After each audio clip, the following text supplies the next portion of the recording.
Vous voyez ces petites taches noires sur les feuilles de vos rosiers? Vous pensez peut-être que c'est juste un petit défaut esthétique de fin de saison, un simple signe que l'automne est bien là. Et si je vous disais que c'est en réalité un compte à rebours silencieux vers la mort de vos plantes? Ces marques, en apparence inoffensives, sont le symptôme d'une maladie redoutable. Et l'erreur que font 99% des jardiniers, c'est de penser que le froid de l'hiver va régler le problème. C'est tout le contraire. Dans cette vidéo, je vais vous révéler pourquoi le mois de décembre est la période la plus cruciale pour agir, et je vais vous donner le plan d'action exact, étape par étape, pour non seulement sauver vos rosiers cette année, mais les protéger pour toutes les saisons à venir. Si vous ignorez ce que je vais vous dire, vous risquez de ne jamais revoir vos magnifiques roses fleurir. Alors, restez bien avec moi. Avant de plonger dans le vif du sujet, il est essentiel de comprendre notre ennemi. Ces fameuses taches noires ne sont pas de la saleté ou une décoloration naturelle. Il s'agit d'une maladie cryptogamique, c'est-à-dire causée par un champignon microscopique. Son nom scientifique est Samarsonina rosae. C'est un parasite spécialisé, un sniper qui ne s'attaque presque exclusivement qu'aux rosiers. Son mode de fonctionnement est simple et dévastateur. Il infecte les feuilles, créant ces lésions noires caractéristiques. Ces lésions perturbent la photosynthèse, le processus vital qui permet à la plante de se nourrir de lumière. Privée de son usine à énergie, la feuille jaunit, s'affaiblit et finit par tomber prématurément. Un rosier qui perd ses feuilles en plein été est un rosier en état de stress intense, qui ne peut plus stocker les réserves nécessaires pour survivre à l'hiver et pour produire de belles fleurs l'année suivante. Et le pire, c'est que ce champignon est un maître de la survie. Il ne meurt pas avec les premières gelées. Au contraire, il entre en hibernation bien au chaud pour préparer son attaque du printemps suivant. C'est ce cycle infernal que nous allons briser ensemble. Plongeons plus profondément dans l'identité de notre adversaire, le Marsonina rosae. Il faut l'imaginer comme un envahisseur minuscule, mais incroyablement tenace et stratégique. Ce micro-champignon appartient à la classe des ascomycètes, un groupe connu pour sa capacité à former des spores résistantes. Il se propage principalement par ces spores appelés conidies, qui sont transportés par les éclaboussures d'eau, que ce soit la pluie ou un arrosage maladroit. Une seule goutte d'eau sur une feuille infectée peut projeter des milliers de spores sur les feuilles saines avoisinantes. Ils prospèrent dans des conditions d'humidité élevée et de température modérée, entre 15 et 25 degrés Celsius, ce qui explique pourquoi les épidémies sont si violentes au printemps et à l'automne. Ce qui le rend particulièrement redoutable, c'est sa capacité à avoir deux phases de vie. La phase asexuée, celle que l'on voit l'été sous forme de taches, et une phase sexuée qui lui permet de créer de nouvelles combinaisons génétiques et de s'adapter, mais surtout de produire des structures de survie hivernale ultra résistantes. Connaître cet ennemi, son mode de propagation et ses conditions favorites est la toute première étape pour élaborer une stratégie de défense efficace. On ne combat pas un fantôme, on combat un organisme vivant avec ses forces et ses faiblesses. Attardons-nous sur les symptômes, car un bon diagnostic est la clé de la guérison. Il ne faut jamais ignorer les premiers signes. La maladie commence par de petites taches, d'abord violacées, puis devenant rapidement d'un noir profond, qui apparaissent sur la face supérieure des feuilles, souvent celle du bas de la plante en premier. Ces taches sont généralement circulaires, avec un diamètre allant de quelques millimètres à plus d'un centimètre. Observez-les de près. Vous remarquerez que leurs bords sont souvent frangés ou irréguliers, ce qui les distingue d'autres problèmes. Un signe quasi infaillible est l'apparition d'un halo jaune vif autour de la tache noire. C'est la zone où les tissus de la feuille commencent à mourir. À mesure que la maladie progresse, plusieurs taches peuvent fusionner pour former de larges plaques nécrotiques. Les feuilles atteintes vont alors jaunir entièrement très rapidement avant de se détacher de la tige au moindre contact ou même de tomber d'elles-mêmes. Ne confondez pas cela avec la chute naturelle des feuilles en automne. Une chute de feuilles en juin ou juillet est un signal d'alarme majeur. Parfois, des lésions similaires, allongées et violacées, peuvent aussi apparaître sur les jeunes tiges vertes, affaiblissant encore plus la structure de la plante. Mais pourquoi exactement les feuilles jaunissent-elles et tombent-elles si vite? Ce n'est pas une simple réaction esthétique. C'est le résultat d'une guerre biochimique à l'échelle microscopique. Lorsque le champignon Marsonina rosae infecte une cellule de la feuille, il libère des toxines et des enzymes pour décomposer les tissus végétaux et se nourrir. En réaction, la plante déclenche un mécanisme de défense radical. Pour empêcher le champignon de se propager au reste de la plante, elle va créer une sorte de cordon sanitaire autour de la zone infectée. Elle va littéralement programmer la mort des cellules situées autour de la tache, ce qui crée ce fameux halo jaune. C'est ce qu'on appelle une réaction hypersensible. Ensuite, pour se débarrasser complètement du pathogène, la plante va produire une hormone, l'acide abscisique, au niveau du pétiole, la petite tige qui relie la feuille à la branche. Cette hormone va provoquer la formation d'une couche de cellules de liège, appelée zone d'abscission, qui va couper l'alimentation en eau et en nutriments de la feuille. La feuille, isolée et affaiblie, meurt et tombe. C'est une stratégie de survie pour le rosier, mais elle a un coût énorme en énergie et en réserve. C'est un sacrifice qui, s'il se répète trop souvent, finit par épuiser et tuer la plante. Maintenant, abordons le point le plus important pour comprendre notre action en décembre. Le cycle de vie du champignon et son piège hivernal. À l'automne, lorsque les feuilles infectées tombent au sol, le champignon ne meurt pas. Bien au contraire, il entre dans la phase la plus critique de son existence. Il se transforme. Sur et dans ses feuilles mortes, ainsi que dans les lésions sur les tiges, le Marsonina rosae passe de sa forme asexuée à sa forme sexuée, appelée Diplocarpon rosae. Il produit alors des structures de survie microscopiques, les ascospores, qui sont contenus dans de petites capsules protectrices appelées apothécies. Ces capsules sont comme des bunkers conçus pour résister aux pires conditions hivernales, le gel, la neige, le dessèchement. Elles restent là, dormantes, tout l'hiver, juste au pied de votre rosier.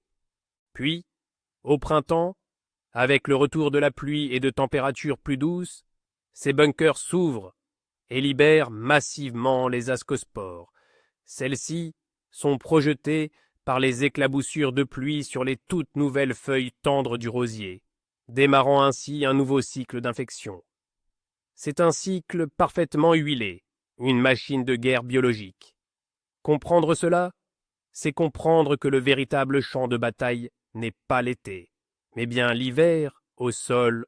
Ceci nous amène à l'erreur la plus commune et la plus fatale que je vois dans les jardins. Croire que le gel va nettoyer la situation. Beaucoup de jardiniers se disent « l'hiver arrive, les températures négatives vont tuer ce champignon, je n'ai rien à faire ». C'est un mythe dangereux et complètement faux. Comme nous venons de le voir, le Marsonina rosae a évolué sur des millions d'années pour survivre aux hivers les plus rudes.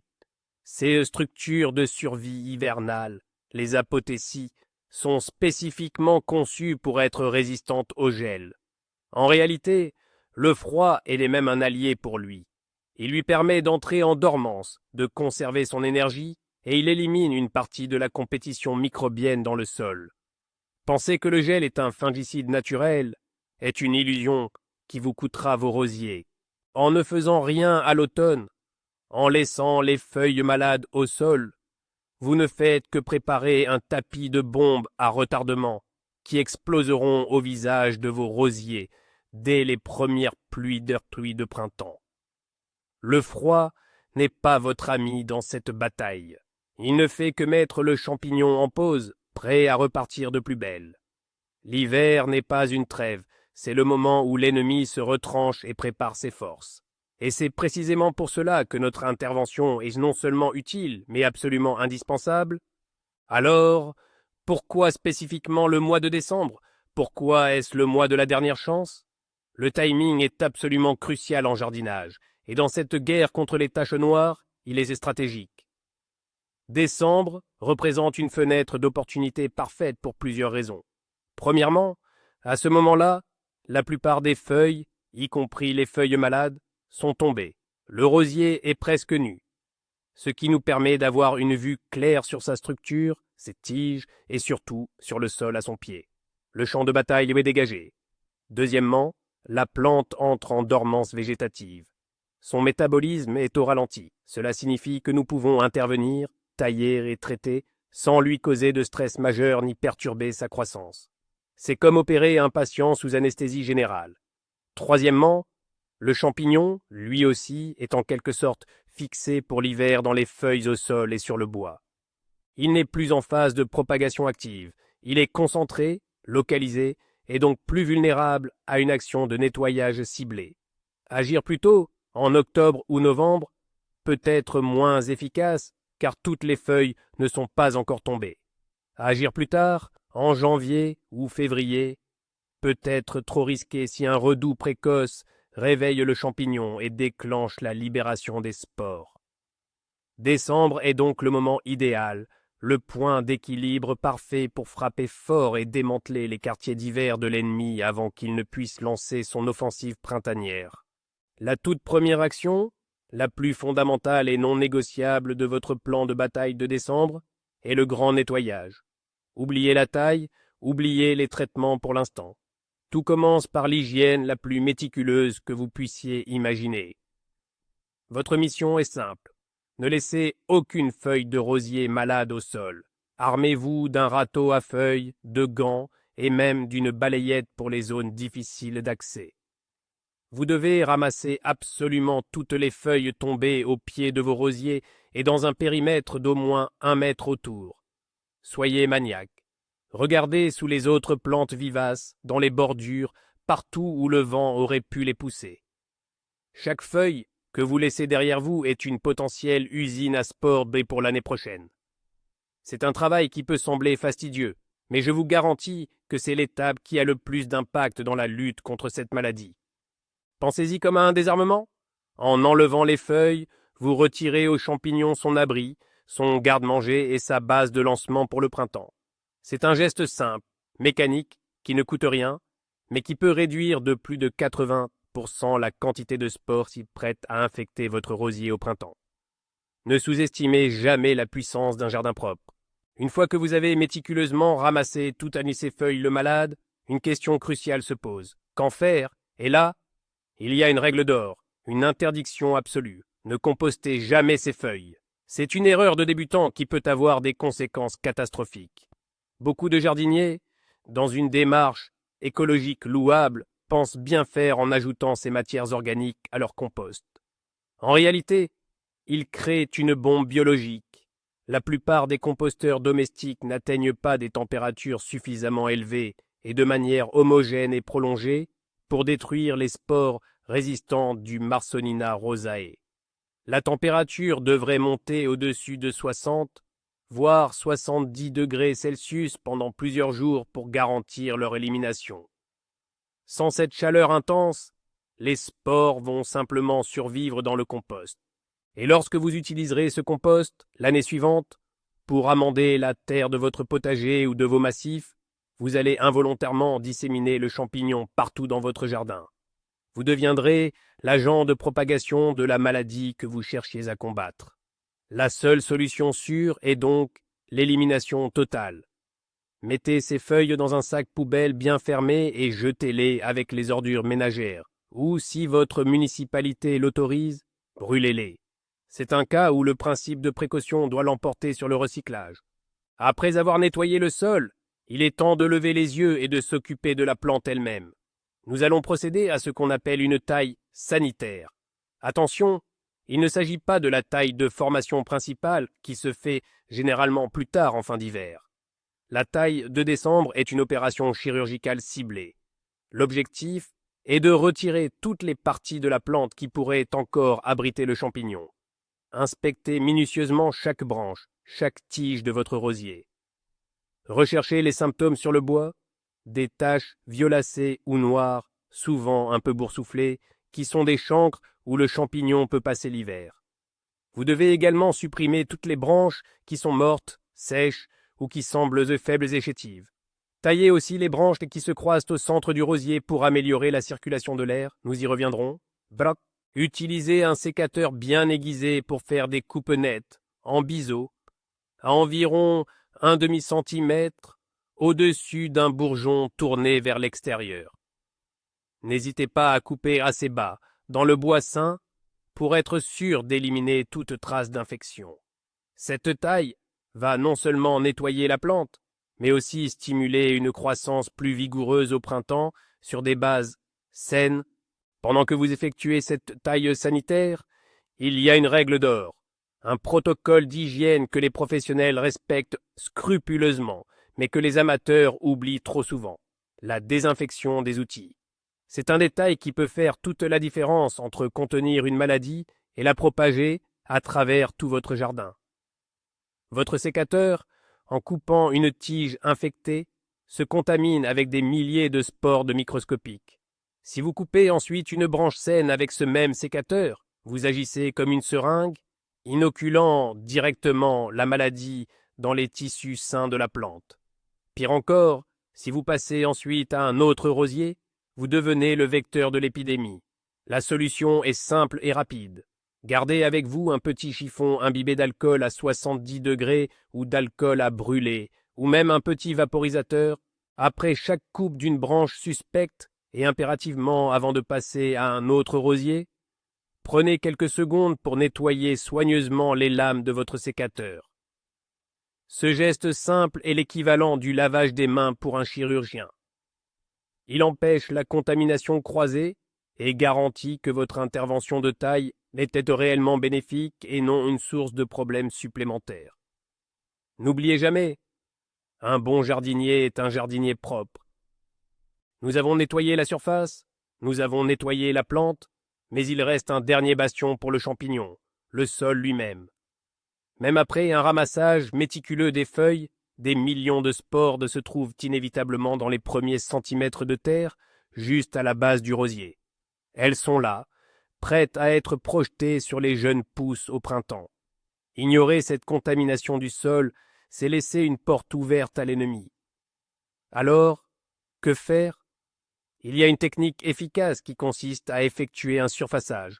Avec une petite griffe de jardin ou simplement avec vos mains gantées, grattez et retirez délicatement les 2 ou 3 premiers centimètres de terre sur tout le diamètre de la couronne du rosier.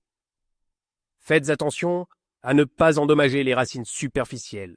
Cette terre contaminée doit être évacuée de la même manière que les feuilles mortes, c'est-à-dire jetées et non compostées. Ensuite, remplacez cette couche de terre par un terreau neuf et sain ou un bon compost bien décomposé, et garanti sans feuilles de rosier malade, bien sûr. Ce geste simple crée une barrière physique propre entre les spores dormantes plus en profondeur et la base de votre plante. C'est comme changer les draps d'un lit après une maladie. C'est une étape supplémentaire, mais elle complète parfaitement le nettoyage et réduit considérablement le risque de réinfection au printemps. Maintenant que le terrain est propre et la plante nettoyée, il est temps de passer à l'offensive avec un traitement préventif. L'arme la plus connue et la plus utilisée en hiver est la bouillie bordelaise. C'est un produit historique, une fungicide polyvalente à base de sulfate de cuivre, de couleur bleue caractéristique. Son action est principalement préventive. Le cuivre, déposé sur les branches et les bourgeons, va créer un film protecteur. Au printemps, lorsque les spores du champignon tenteront de germer sur le rosier, elles entreront en contact avec ces ions de cuivre qui sont toxiques pour elles et qui bloqueront leur développement. C'est un traitement de contact, une sorte de bouclier chimique. L'application en hiver sur le bois nu est particulièrement intéressante. D'une part, elle permet d'atteindre toutes les parties de la plante sans être gênée par le feuillage. D'autre part, elle permet de détruire les formes hivernantes du champignon qui pourraient se trouver dans les interstices de l'écorce ou au niveau des bourgeons. C'est un produit autorisé en agriculture biologique, mais il faut l'utiliser avec parcimonie et à bon escient, car un excès de cuivre peut être néfaste pour la vie du sol. Une application en décembre et éventuellement une seconde en février, juste avant le débourrement, l'ouverture des bourgeons, est généralement une stratégie efficace. L'efficacité d'un traitement comme la bouillie bordelaise ne dépend pas seulement du produit, mais aussi et surtout de la manière dont il est appliqué. Le quand et le comment sont fondamentaux. Pour le quand, choisissez impérativement une journée sans pluie et sans vent. La pulvérisation doit avoir le temps de sécher sur la plante pour former son film protecteur. Si la pluie survient dans les heures qui suivent, elle lavera le produit et rendra votre travail inutile. Évitez également les jours de gel. Idéalement, une journée sèche, calme, avec une température positive et parfaite. Pour le comment, munissez-vous d'un pulvérisateur propre. Respectez scrupuleusement les doses indiquées sur l'emballage. Surdoser ne rendra pas le traitement plus efficace, mais augmentera les risques pour l'environnement. L'objectif est de couvrir l'intégralité de la plante. Il faut pulvériser le produit de manière homogène sur toutes les phases des branches, du haut vers le bas, en insistant sur la charpente et le point de greffe. N'oubliez pas de pulvériser également légèrement la surface du sol que vous venez de renouveler pour parfaire la barrière de protection. Portez des équipements de protection adéquats. Gants, lunettes et masques, même pour des produits dits naturels. Une application soignée est la garantie d'une protection maximale. Si vous êtes réticent à l'idée d'utiliser du cuivre dans votre jardin, même sous la forme de la bouillie bordelaise, sachez qu'il existe une alternative biologique intéressante, le soufre mouillable. Le soufre est un autre élément naturel, connu depuis l'Antiquité pour ses propriétés fongicides et acaricides. Il se présente sous la forme d'une poudre très fine à diluer dans l'eau. Son mode d'action est un peu différent de celui du cuivre. Le soufre agit par contact et par vapeur. Les fines particules déposées sur la plante se subliment, c'est-à-dire qu'elles passent de l'état solide à l'état gazeux, créant une atmosphère hostile au développement des champignons. Ils perturbent leur respiration cellulaire et empêchent la germination des spores.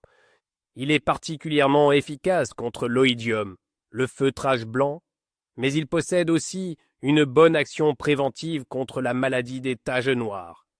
Son application se fait de la même manière que la bouillie bordelaise, avec un pulvérisateur en couvrant bien toute la plante. Attention cependant, le soufre peut être phytotoxique par temps chaud. Son utilisation est donc parfaitement adaptée à la période de dormance hivernale où les températures d'en bas sont basses. C'est une excellente option pour ceux qui souhaitent varier les traitements et limiter l'accumulation d'un seul produit dans leur sol. Combattre la maladie avec des traitements, c'est bien. Mais la meilleure des stratégies à long terme est de renforcer le rosier de l'intérieur pour qu'il puisse mieux se défendre par lui-même. Un rosier fort, vigoureux et bien nourri, est beaucoup moins sensible aux maladies. L'hiver est aussi le moment de préparer le terrain pour la saison à venir en améliorant la qualité de votre sol. Une fois que vous avez effectué votre nettoyage et votre traitement, pensez à l'amendement du sol. Apporter de la matière organique de qualité va améliorer la structure de la terre, sa capacité à retenir l'eau et les nutriments, et surtout, va stimuler une vie microbienne riche et diversifiée. Ces micro-organismes bénéfiques entrent en compétition avec les pathogènes comme le Marsonina et aident de la plante à mieux absorber les éléments nutritifs.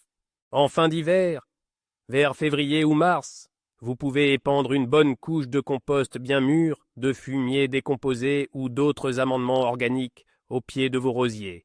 Griffez légèrement pour l'incorporer en surface. Cet apport va nourrir progressivement votre plante tout au long de la saison de croissance. C'est un investissement sur le long terme. Vous ne traitez plus seulement les symptômes, vous renforcez la constitution même de votre rosier.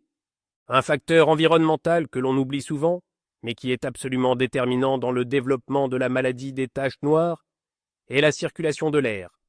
Rappelez-vous, le champignon a besoin d'humidité pour se propager et pour infecter les feuilles. Un feuillage qui reste mouillé pendant de longues heures est une invitation ouverte à la maladie.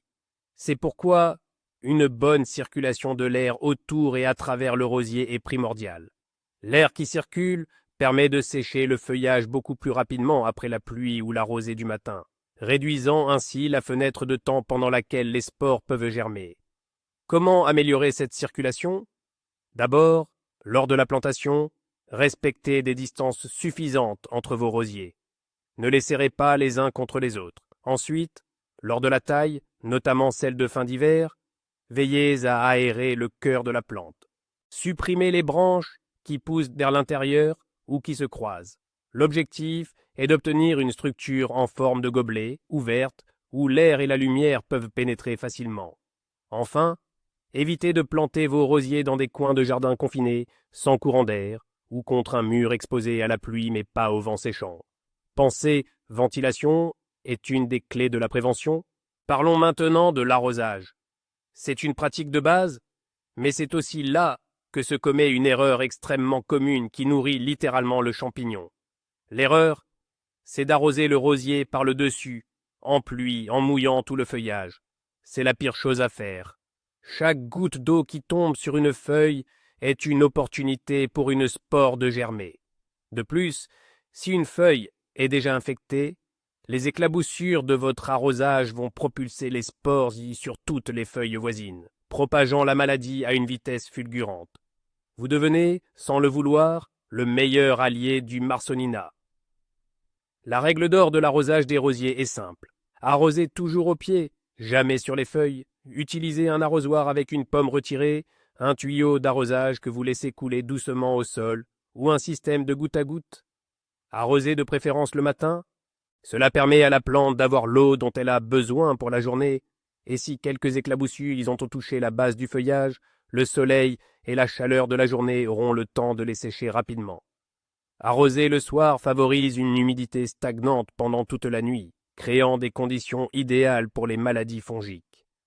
Un arrosage correct est une technique de prévention simple, gratuite et incroyablement efficace. Toutes les actions que nous avons décrites sont curatives ou préventives sur des rosiers existants. Mais si vous prévoyez de planter de nouveaux rosiers, la meilleure des préventions se fait au moment du choix, en pépinière. La recherche horticole a fait des progrès immenses ces dernières décennies. Les créateurs de roses, appelés obtenteurs, ont travaillé d'arrache-pied pour créer de nouvelles variétés qui ne sont pas seulement belles, mais aussi naturellement résistantes aux maladies les plus courantes, y compris les taches noires. Ces rosiers modernes possèdent des gènes de résistance qui leur permettent de lutter beaucoup plus efficacement contre le champignon. Ils peuvent parfois attraper quelques taches en fin de saison, mais la maladie ne se développe pas de manière explosive et ne provoque pas la chute massive des feuilles.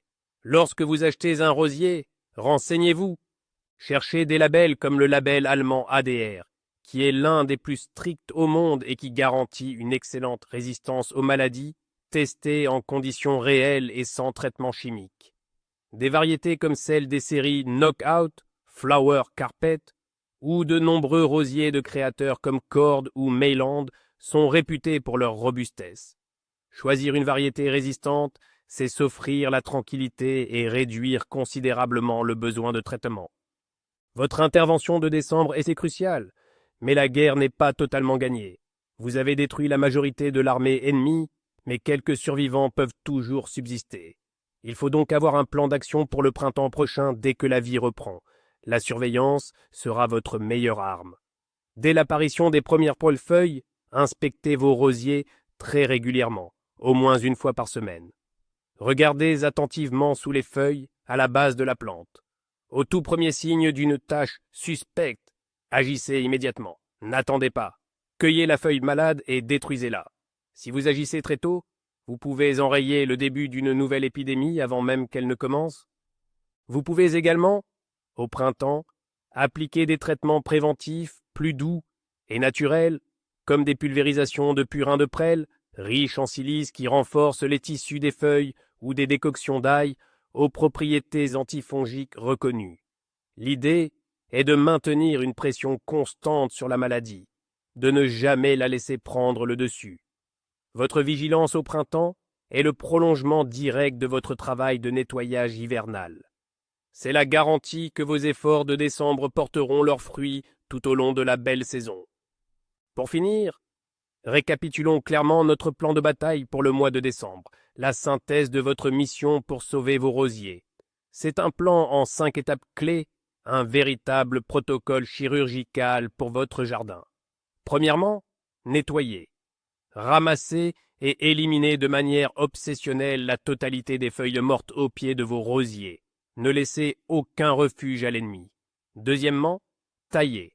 Procédez à une taille sanitaire pour enlever le bois mort, malade ou faible, et pour aérer le centre de la plante. C'est l'ablation des foyers infectieux. Troisièmement, désinfectez, nettoyez systématiquement votre sécateur entre chaque plante pour ne pas devenir l'agent de la contamination. L'hygiène avant tout.